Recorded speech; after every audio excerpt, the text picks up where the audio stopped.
All right, I am ready to be judged. I'm ready. So escape rooms are a special challenge to me, but I love them. It's an experience. So you basically pay to be put in a situation with a few different people. Some you may know, some you may not. You get stuck, and where the most rewarding part is leaving. No lie, the first time someone invited me along and told me what this was about, I kind of freaked out. And I get that the idea of being locked in a room with the only way out is working with people that you might have only just met to figure out math problems, word problems. I mean, that's a lot of problems, right? All under extremely stressful situations is a sort of heartless torture, but in the right mood. I kind of love it, and I think it's fun. If you've never been there, they all have a fake theme. One might be preventing a bomb that's about to go off. Another might be zombies trying to overrun you. A terrible disease is about to attack the planet. Okay, that one sounds way less fun these days, but the idea is simple. You have to get out. You have to escape. And when you do, it feels amazing. I love being the first to escape. I always have, but when I was younger, the escaping looked a little different. See, I grew up in a house with passive but constant conflict. I didn't have a good relationship with my dad, and my life literally felt like it was falling apart. I don't know if you've been there, but when stuff is going wrong at your house, it can really mess with you. You feel a lot of things you wish you didn't, and my go-to move was to try to escape. Now, I didn't literally run away, even if it crossed my mind, but I would escape from the fighting by staying in my room for hours. I don't have those noise-canceling headphones, but I knew how to turn up the volume. And when I got my driver's license, I'd escape to my friends or any excuse to go for a drive. But at some point, I'd have to go back. I couldn't stay away forever. See, I wanted to forget the pain that I felt because my family, it felt like a wreck. And for a while, it seemed like escaping was the best option. On the outside, I seemed fine. I was great. Like I got it all together and nothing bothered me ever at all.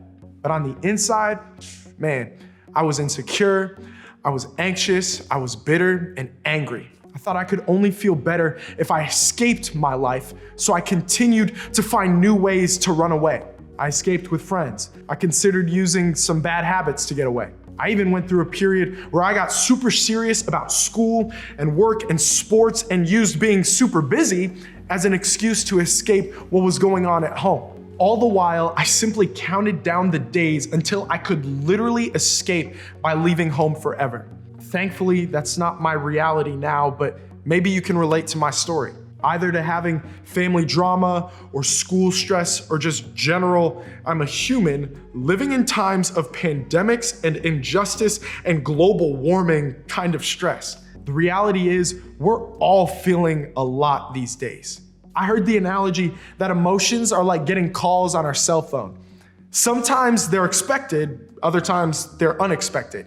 We have the ability to answer them and connect with them. We could put them on FaceTime and focus on nothing but them. If you're braver than me, you just straight up decline them, send them to voicemail, and pretend like they don't exist. Maybe you mute them or turn off your phone and just hide it. In high school, I did that last one a lot. Emotions would call and I'd be like, yeah, no, bye. Toss the phone in my bag and just ignore it. Maybe some of you, like me in high school, bury your emotions. When something happens that you don't like, you try to escape to something else. I mean, think about it. When your parents are fighting or you're having friend drama, How do you typically deal with it? Do you hide your feelings because you think that showing emotion makes you feel weak? When you feel the pressure to get good grades, get into a good college, or handle your own insecurities, how do you process all of it? Maybe you escape by binge watching Netflix shows where you can be part of a different story and a life that isn't your own. Maybe just scroll through TikTok for hours until your mind is numb. Maybe start up a battle royale game. You ditch the squads and you just go straight for the hot drop just to get an adrenaline rush. Maybe you numb by overeating so that you don't feel your emotions, or not eating at all to feel some kind of control. Maybe you take part in self-harm behaviors, hurting others, or fits of rage. Maybe you quiet the noise of emotions with relationships, drinking, porn, drugs, just so we don't have to feel what's going on underneath the surface, bottled up, just ready to explode. In a word, we're coping. And for a lot of us, that means trying to numb or escape the things we don't want to feel. We look for ways to escape because we just want relief. The problem is sometimes what we do for relief ends up creating more stress. Why? Because ignoring something doesn't make that thing disappear. You know that already. You've literally experienced it. That's why today I want to share with you something that might actually be helpful. I mean, it's been helpful to me. And fair warning, it sounds like the worst possible idea, but stick with me because I think this can actually help us move forward and actually cope instead of getting stuck. The Bible is divided into two major parts: Old Testament, which was before Jesus came to earth, and the New Testament, which represents the time after Jesus came to earth. We're gonna look at a passage out of the book of Lamentations in the Old Testament. The name of the book comes from the word lament, which means expressing grief or mourning. It's not a word that we often use, but it's something you might feel. You might feel it if your team lost the game on the final play. Come on, you know. You definitely feel it if the family pet passed away. It's basically feeling sad. A whole book about being sad. See, I told you it would sound like a terrible idea, but please just stick with me, okay? The writer of Lamentations, who a lot of people believe was the prophet Jeremiah, talks about his own situation this way. The thought of my suffering and homelessness is bitter beyond words. I will never forget this awful time as I grieve over my loss. Yet, I still dare to hope when I remember this. The faithful love of the Lord never ends.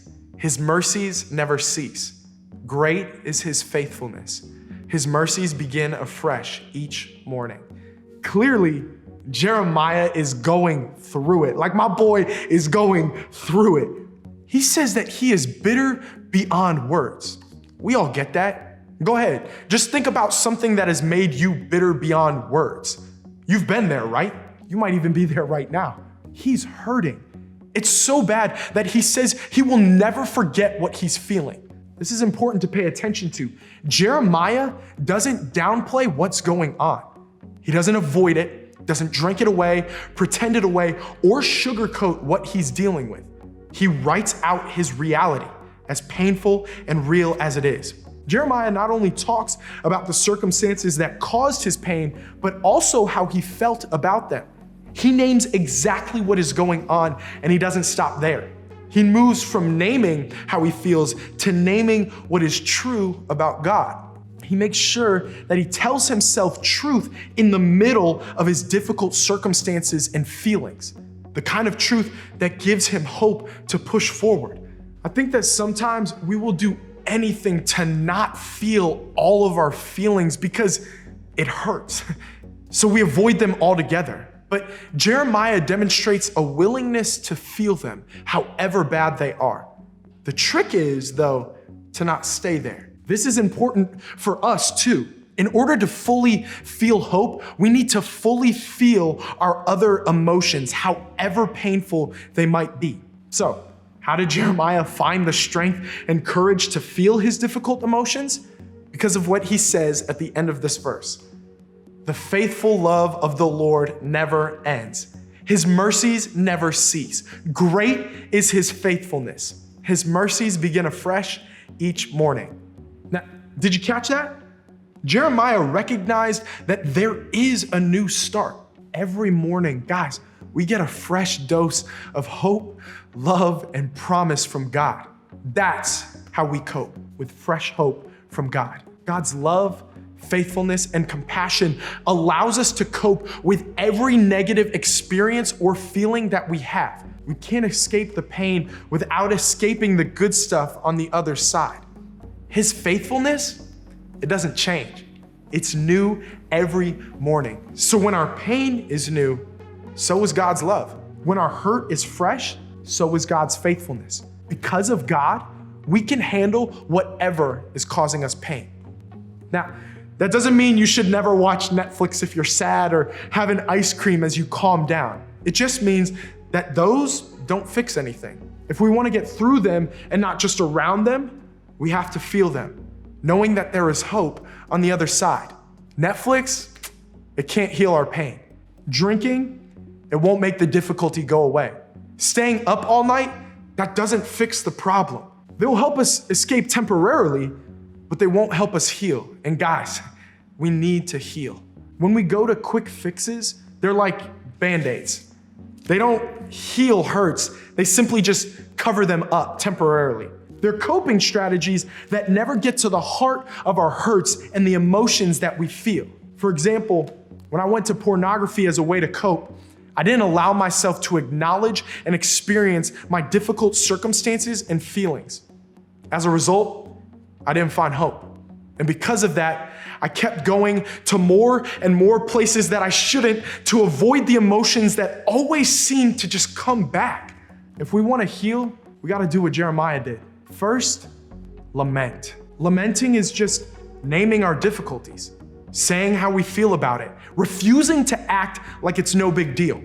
When you lament, be specific.